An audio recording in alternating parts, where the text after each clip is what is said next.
Animals can be full of surprises, and this story begins when the team at Anderson Sanctuary suddenly realizes Daisy's newborn Bobcat kittens are missing. Panic swept the sanctuary. But they were looking in the wrong place.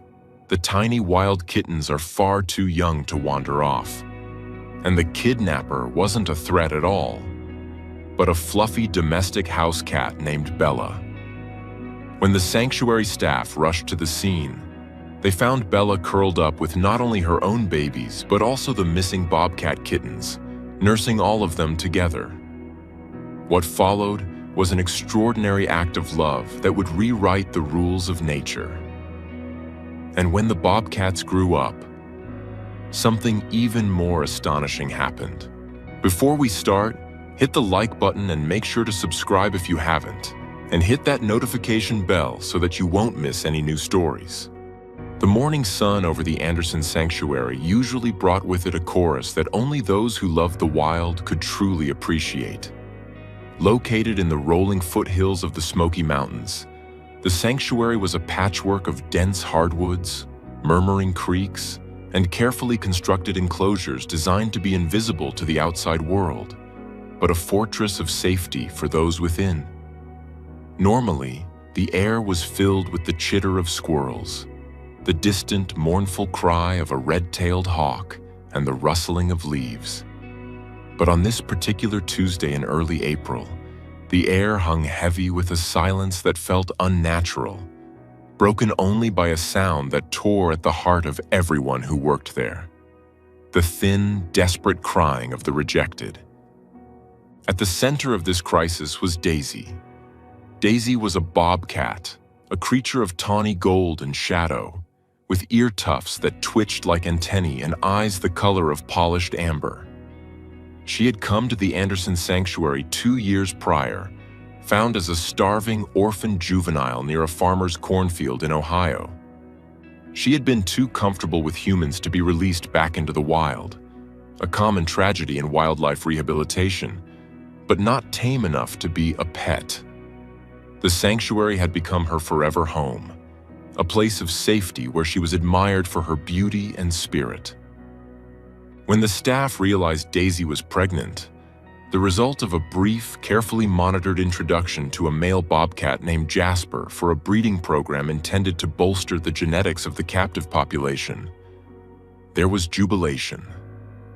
The team, led by a seasoned, gray-haired director named Martha Johnson, had prepared everything. They built a birthing den lined with sweet hay and soft pine shavings. They monitored Daisy's diet with the precision of a hospital nutritionist. They held their breath in anticipation of the new generation of American wilderness. But nature, as any farmer or gardener knows, does not always follow the almanac. When the kittens arrived, 3 of them, spotted balls of fuzz no larger than a man's fist, Daisy looked at them not with maternal adoration, but with a profound, terrifying confusion. She sniffed them once, her nose wrinkling at the scent of birth fluids, and then she walked away. She climbed to the highest perch in her enclosure and lay down, turning her back on the whelping box. Down below, the kittens began to cry. It was a high-pitched, mewling sound, a distress signal hardwired into their biology to summon warmth and milk. But Daisy did not come. "Give her time," Martha had said, her voice tight with worry as she watched the monitors in the staff room. Sometimes the instinct is slow to kick in. She's a first-time mother. She's scared. But hours turned into a day, and the day bled into a cold, blue-black night. The crying grew weaker. The chill of the mountain air began to seep into the den. The staff, heartbroken and exhausted, had to intervene. They entered the enclosure, protected by heavy gloves and shields, expecting Daisy to defend her young. Instead, she barely lifted her head, watching with an indifferent golden gaze as her babies were taken away. The next few days were a blur of heartache inside the sanctuary's clinic. The kittens were placed in an incubator, a sterile plastic box that hummed with artificial heat. It was a poor substitute for the heartbeat of a mother. The staff took shifts, bleary-eyed and coffee-fueled, bottle-feeding the tiny bobcats every 2 hours. They used specialized formula, warmed to the exact temperature of a mother's body, but the kittens struggled. They were restless, their bellies often upset, their cries taking on a jagged, frantic quality. They missed the grooming, the rough tongue that stimulates circulation, the heavy, comforting weight of a parent. "They aren't thriving, Martha," said Dr. Evans, the sanctuary veterinarian, rubbing his temples one rainy afternoon. "They're eating, technically, but they're fading. It's failure to thrive. They need a mother." It was a grim diagnosis. Without a surrogate, these wild spirits were slowly flickering out. While this drama unfolded in the clinic, a very different story was playing out in the caretaker's cottage located just 50 yards away on the sanctuary grounds. The cottage belonged to Martha and her husband, Bill. And ruling the roost of that cottage was Bella. Bella was not wild. She was, by all accounts, the most domestic creature to ever walk the earth. A large, fluffy tabby with a chest of snowy white fur, she had been inherited from Mrs. Higgins, a beloved elderly donor in the nearby town who had passed away the previous winter. Mrs. Higgins had spoiled Bella rotten, but she had also loved her fiercely. When Bella arrived at the sanctuary, heavily pregnant herself, she carried with her the gentle, settled demeanor of a cat who had known only kindness. 2 weeks before Daisy's disastrous delivery, Bella had given birth to 4 healthy domestic kittens in a laundry basket lined with flannel sheets in the Johnsons' utility room. Unlike Daisy, Bella was a natural. She was a machine of motherhood. She purred like a diesel engine, a low, rumbling vibration that seemed to shake the floorboards. She washed her kittens until they were damp and cowlicked. She nursed them with a look of pure, zoned-out bliss, her eyes half closed, her paws kneading the air. Mrs. Turner, a retired schoolteacher who volunteered at the sanctuary on Tuesdays and Thursdays, was the first to notice the strangeness. Mrs. Turner was sweeping the porch of the clinic, enjoying the crisp air, when she saw a flash of movement near the service door. The clinic was supposed to be sealed tight. Biosecurity was paramount when dealing with neonates. But the old screen door had a latch that was known to stick, and if one didn't pull it hard, it would drift open just a crack. She squinted through her spectacles. It looked like Bella. The cat was moving with a distinct, purposeful trot, her belly low to the ground. In her mouth, she carried something. "Now what has that cat got?" Mrs. Turner muttered to herself, leaning on her broom. "If she's caught another mouse, Martha is going to have a fit." She watched as Bella vanished into the hydrangeas near the cottage. Mrs. Turner thought little of it at the time. Farm cats were always moving their kittens or hunting. But an hour later, she saw it again. Bella, moving from the clinic to the cottage, carrying something limp and fuzzy. It wasn't until the 2 p.m. feeding shift that the world stopped turning for the staff of Anderson Sanctuary. Sarah, a young intern, walked into the nursery with a tray of warmed bottles. She stopped dead in her tracks. The incubator lid was nudged open. It hadn't been latched properly after the last exhausted feeding. The incubator was empty. "Martha!" Sarah's scream echoed down the hallway, sharp with panic. "They're gone! The bobcats are gone!" The next 20 minutes were pure, unadulterated chaos. The sanctuary went into lockdown. Flashlights were grabbed. Boots were pulled on. Had a predator gotten in? A raccoon? A snake? The thought of those helpless, rejected kittens being snatched from their warm bed was a horror too great to vocalize. Everyone was running, calling out, checking the perimeter fences for holes. Martha was hyperventilating, her hand pressed to her chest. "They can't regulate their temperature," she gasped to Bill. "If they're out in the grass, in this wind, they won't last an hour." It was Mrs. Turner who put the pieces together. She was standing by the clinic steps, watching the panic, when the memory of the morning clicked into place. The low belly crawl, the heavy burden in the cat's mouth. The service door left ajar. "Martha," Mrs. Turner said, her voice cutting through the noise. "Martha, stop running. I think I know where they are." She led the frantic group not to the woods, but to the caretaker's cottage. They crowded into the small utility room, the air smelling of laundry detergent and warmth. Martha put a finger to her lips, signaling for absolute silence. They crept toward the laundry basket in the corner. There, curled up on the flannel sheets, was a massive pile of fur. Bella was lying on her side, stretched out like a queen on a divan. Tucked against her belly, fighting for space at the milk bar, was a chaotic, beautiful mess of biology. There were 4 domestic kittens, their coats sleek and familiar. And there, jammed right in the middle of them, were 3 spotted, tufted, wild bobcat kittens. Bella had broken into the clinic. She had heard the crying, the sound that had broken the human hearts but had triggered an unstoppable force in the feline one.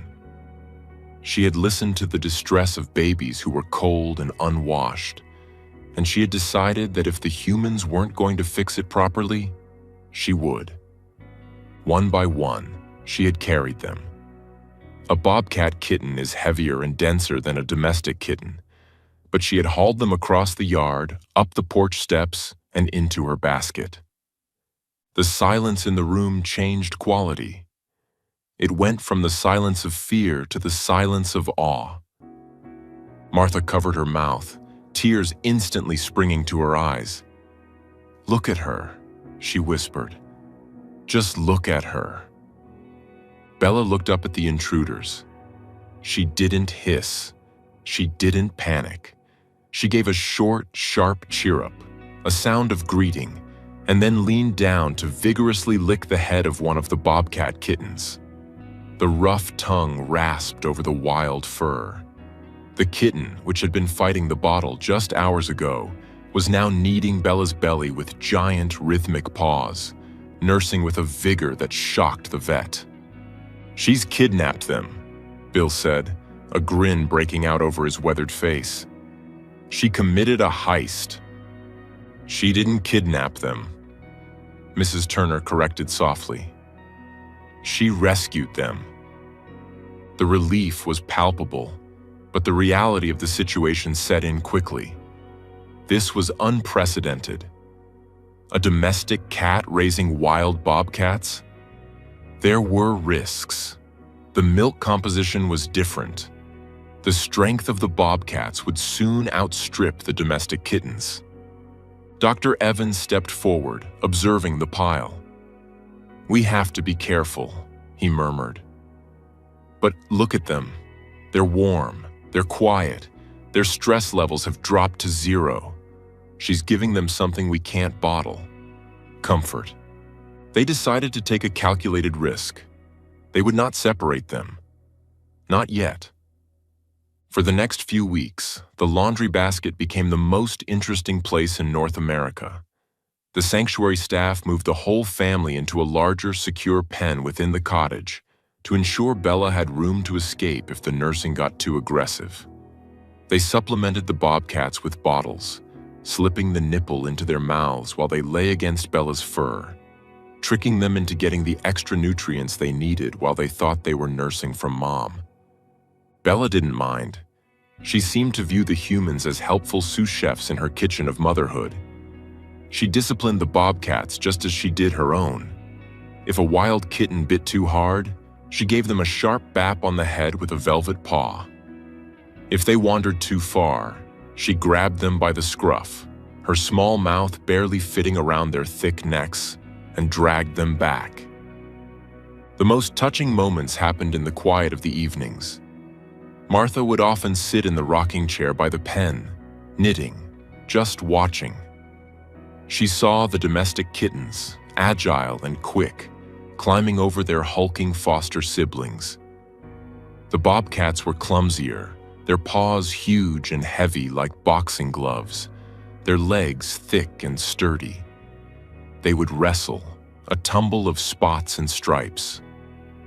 When they slept, it was impossible to tell where the house cat ended and the wild cat began. They were just a singular entity of warmth. But what of Daisy? Daisy, the biological mother, remained in her enclosure. The staff had worried she was sick or depressed, but she seemed merely relieved.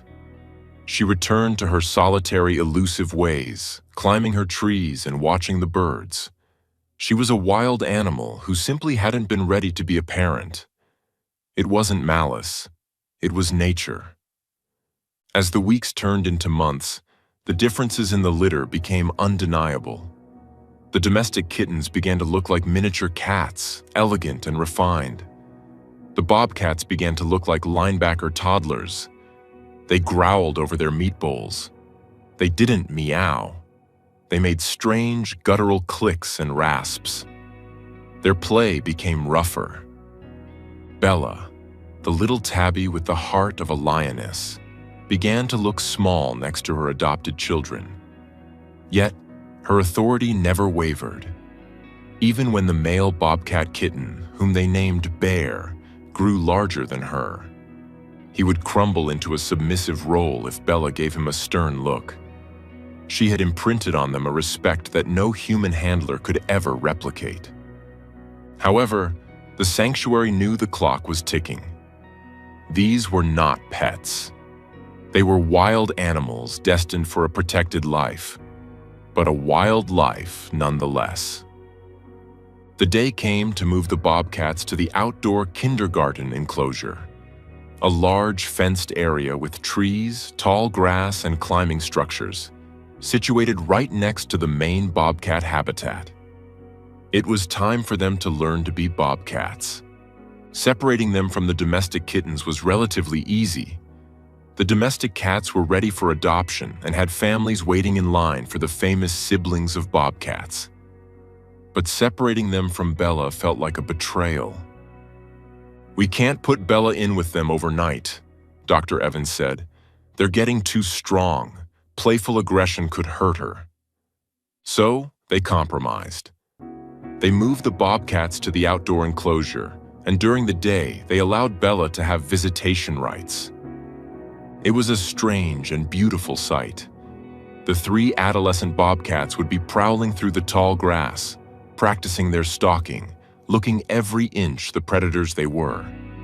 Then, the gate would open, and in would trot Bella, tail held high.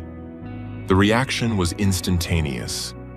The predators would dissolve into kittens. They would rush her, rubbing their broad, ruffed faces against her small white chest, chuffing and purring. She would groom their ears, standing on her hind legs to reach the tops of their heads as they outgrew her.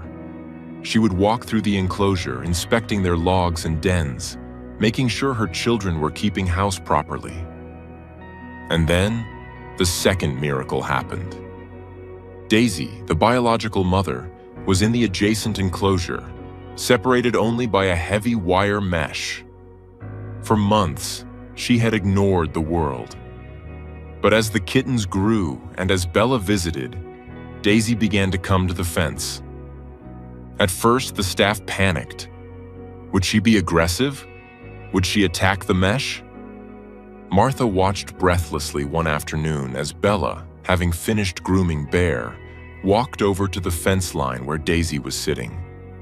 The domestic cat and the wild bobcat sat nose to nose, separated by the steel. Bella did not fluff her tail. Daisy did not lay her ears back.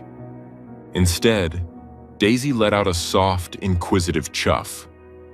Bella blinked slowly, the universal cat sign of trust. It seemed that Daisy, free from the terrifying pressure of motherhood, was finally interested in the offspring, now that the hard work was done. And she seemed fascinated by the small, strange creature that had done the job for her. Over the next year, the arrangement settled into a peaceful rhythm that became the heart of the Anderson sanctuary. The domestic kittens were living in lap luxury in homes across the county. The Bobcats, Bear, Shadow, and Luna, grew into magnificent, powerful adults. They were moved to a large, multi-acre habitat designed for permanent residence. Bella was officially retired from duties and lived as the queen of the sanctuary office. But every morning, rain or shine, she demanded to be let out. She would walk the perimeter of the Bobcat enclosure. The tourists and visitors who came to the sanctuary, often busloads of seniors from the local community centers, would stand in hushed silence to watch the ritual. They would see 3 massive 80-pound bobcats come charging out of the brush, looking terrifying to the uninitiated.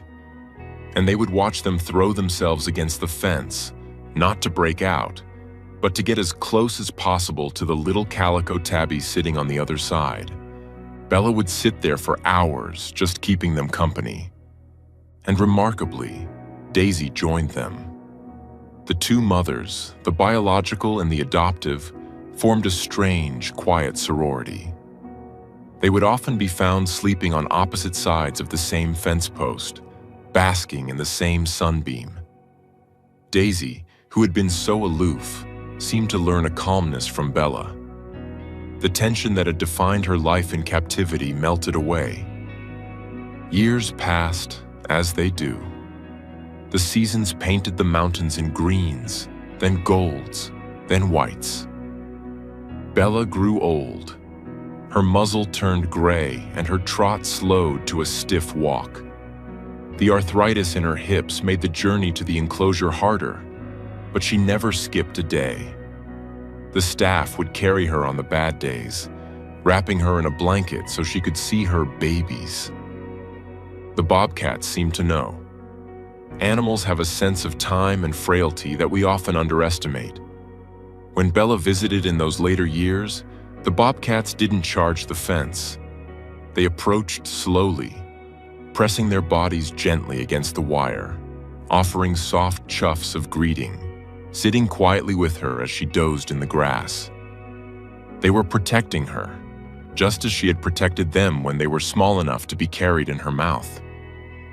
When Bella finally passed away, quietly in her sleep at the age of 18, a pall of grief fell over the sanctuary. Mrs. Turner, now in her 80s herself, cried openly. Martha and Bill buried Bella near the fence line, under a flowering dogwood tree, a spot where the shadow of the branches fell into the bobcat enclosure. The day after the burial, the staff noticed something profound. The 3 bobcats, now seniors themselves, stopped eating. For 2 days, they paced the fence line, calling out, a low, mournful sound that echoed through the valley. They lay by the spot where Bella used to sit, waiting. And then, Daisy came down from her perch. Daisy, who had never touched the kittens when they were born, walked over to Bear, her enormous son. She bumped her head against his. She lay down next to him, her body pressing against his flank. It was the first time she had ever offered them physical comfort. It was as if she knew that the shift had ended. The little mother with the white chest was gone, and the watch had now passed back to her. She couldn't replace the love Bella had given, that fierce, impossible cross-species love. But she could offer presence. The story of Bella and her bobcats became a legend in the county. It was a story told in nursing homes and elementary schools alike. It wasn't just a story about a cat. It was a story about the definition of family.